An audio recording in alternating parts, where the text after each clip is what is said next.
Saudara-saudari dan anak-anak yang terkasih dalam Kristus, dari Novisiat SVD Kuburuteng Manggarai Flores NTT, saya Pastor Freddy Jahadin SVD menyampaikan ucapan selamat jumpa lagi lewat siraman rohani. Hari ini Minggu 24 April 2022. Injil hari ini diambil dari Yohanes bab 20 ayat 19 sampai 31. Kita diingatkan untuk saling mengasihi. Marilah kita berdoa memohon penerangan Roh Kudus. Dalam nama Bapa dan Putra dan Roh Kudus. Amin. Tuhan dan Allah kami, puji dan syukur kami haturkan kepadamu, karena Engkau selalu ingatkan kami untuk saling mengasihi, sebagaimana Engkau sudah tunjukkan kepada kami.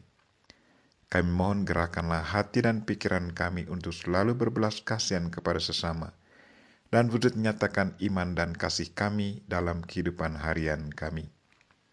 Tuhan, utuslah Roh Kudus-Mu, terangilah pikiran dan hati kami, agar sabda-Mu yang akan kami dengar dapat kami pahami dengan baik, dan isi pesan-Mu dapat kami hayati dan amalkan dalam hidup harian kami. Doa ini kami sampaikan dengan perantaran Kristus Tuhan kami. Amin. Tuhan sertamu, dan sertamu juga. Inilah Injil Yesus Kristus menurut Yohanes. Dimuliakanlah Tuhan. Pada waktu malam di hari pertama minggu itu, berkumpullah murid-murid Yesus di suatu tempat dengan pintu-pintu yang terkunci karena mereka takut kepada orang-orang Yahudi. Pada waktu itu datanglah Yesus dan berdiri di tengah-tengah mereka dan berkata, "Damai sejahtera bagi kamu." Dan sesudah berkata demikian, ia menunjukkan tangannya dan lambungnya kepada mereka. Murid-murid itu bersukacita karena mereka melihat Tuhan. Maka kata Yesus sekali lagi, "Damai sejahtera bagi kamu. Sama seperti Bapa mengutus aku, demikian juga sekarang aku mengutus kamu." Dan sesudah berkata demikian, ia menghembusi mereka dan berkata, "Terimalah Roh Kudus. Jikalau kamu mengampuni dosa orang, dosanya diampuni. Dan jikalau kamu menyatakan dosa orang tetap ada, dosanya tetap ada." Tetapi Thomas, seorang dari ke-12 murid itu yang disebut Didimus, tidak ada bersama-sama mereka. Ketika Yesus datang ke situ, maka kata murid-murid yang lain itu kepadanya, "Kami telah melihat Tuhan." Tetapi Thomas berkata kepada mereka, "Sebelum aku melihat bekas paku pada tangannya, dan sebelum aku mencucukkan jariku ke dalam bekas paku itu, dan mencucukkan tanganku ke dalam lambungnya, sekali-kali aku tidak akan percaya." 8 hari kemudian, murid-murid Yesus berada kembali dalam rumah itu, dan Thomas bersama-sama dengan mereka. Sementara pintu-pintu terkunci, Yesus datang dan ia berdiri di tengah-tengah mereka dan berkata, "Damai sejahtera bagi kamu." Kemudian ia berkata kepada Thomas, "Taruhlah jarimu di sini, dan lihatlah tanganku. Ulurkanlah tanganmu, dan cucukkan ke dalam lambungku, dan jangan engkau tidak percaya lagi, melainkan percayalah." Thomas menjawab dia, "Ya Tuhan dan Allahku." Kata Yesus kepadanya, "Karena engkau telah melihat aku, maka engkau percaya. Berbahagialah mereka yang tidak melihat, namun percaya." Memang masih banyak tanda lain yang dibuat Yesus di depan mata murid-muridnya yang tidak tercatat dalam kitab ini. Tetapi semua yang tercantum di sini telah dicatat, supaya kamu percaya bahwa Yesuslah Mesias, Anak Allah, dan supaya kamu oleh imanmu memperoleh hidup dalam namanya. Demikianlah sabda Tuhan. Terpujilah Kristus.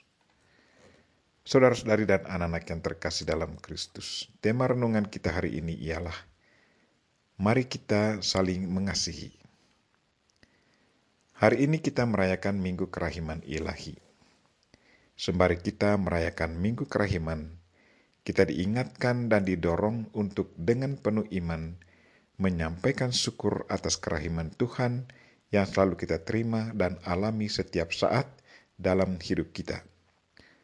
Juga kita diingatkan untuk selalu meminta dengan penuh iman kepada Tuhan, agar Dia selalu tunjukkan belas kasih-Nya kepada kita di saat kita kembali kepadanya.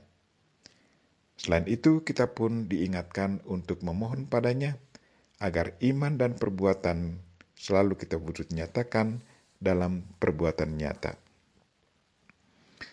Saudara-saudari dan anak-anak yang terkasih dalam Kristus, Injil hari ini mengisahkan kepada kita betapa takutnya para murid Yesus terhadap orang Yahudi. Pintu-pintu tempat mereka berkumpul terkunci semuanya. Mereka takut diperlakukan sama seperti Yesus. Ketakutan sangat mencekam sehingga tidak ada satupun bagian rumah yang terbuka. Bukan hanya ketakutan yang dialami oleh para murid Yesus, tetapi juga keraguan. Keraguan tersebut dialami oleh salah seorang murid, yaitu Thomas. Orang yang setiap hari mengikuti Yesus pun masih mengalami keraguan akan kebangkitannya. Tetapi kasih Yesus tidak dibatasi oleh kelemahan manusia. Yesus Kristus tidak membiarkan para murid dan rasul-Nya tetap tinggal dalam ketakutan dan keraguan. Dia harus tampil memberikan mereka kedamaian dan kepastian. Penampakan-penampakan Yesus kepada para murid-Nya setelah kebangkitan mau menunjukkan betapa besar kasih-Nya kepada mereka. Kasih dan cintanya tidak pernah surut atau berkesudahan. Kasih dan kerahimannya sungguh luar biasa. Selagi para murid dalam kekalutan, dicampur ketakutan yang luar biasa, Yesus tampil di tengah mereka dan menyapa mereka, "Damai sejahtera bagi kamu." Yesus memberi mereka damai sejahtera. Yesus menghendaki agar mereka alami rasa damai. Yesus tidak menghendaki mereka dikuasai oleh rasa takut dan ragu. Betapa besar kasih Tuhan akan murid-murid-Nya. Pesan yang sama pun disampaikan Yesus kepada kita hari ini, bahwa Ia pun selalu mengasihi kita dan memberi kita damai sejahtera. Tidak hanya sampai di situ, Ia pun memberi para murid-Nya Roh Kudus. Katanya, "Terimalah Roh Kudus." Roh Kudus inilah yang akan membantu para murid untuk selalu berkata benar dan memberanikan mereka untuk tampil mewartakan Injil Tuhan. Yesus juga mengingatkan para murid-Nya untuk saling mengampuni. Katanya, "Jika kamu mengampuni dosa orang, dosanya diampuni.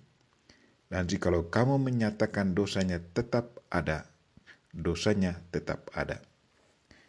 Saudara-saudari dan anak-anak yang terkasih dalam Kristus, itulah beberapa pesan Yesus Kristus untuk kita di hari Minggu Kerahiman Ilahi ini. Kita berdoa semoga belas kasihan Tuhan selalu menjiwai hati dan pikiran kita, agar kita pun selalu sensitif dan didorong untuk berbelas kasihan kepada sesama yang membutuhkan belas kasihan. Dan semoga kita pun selalu sensitif akan dosa dan tergerak untuk mengampuni orang yang bersalah kepada kita. Mari kita saling mengasihi. Kita memohon Bunda Maria untuk selalu mendoakan kita. Amin. Marilah kita mohon berkat Tuhan. Tuhan sertamu dan sertamu juga. Semoga saudara sekalian dan mereka-mereka yang kita doakan pada hari ini, secara khusus mereka yang sakit, dan segala aktivitas kita sepanjang hari ini diberkati oleh Allah yang Maha Kuasa, Bapa dan Putra, dan Roh Kudus. Amin.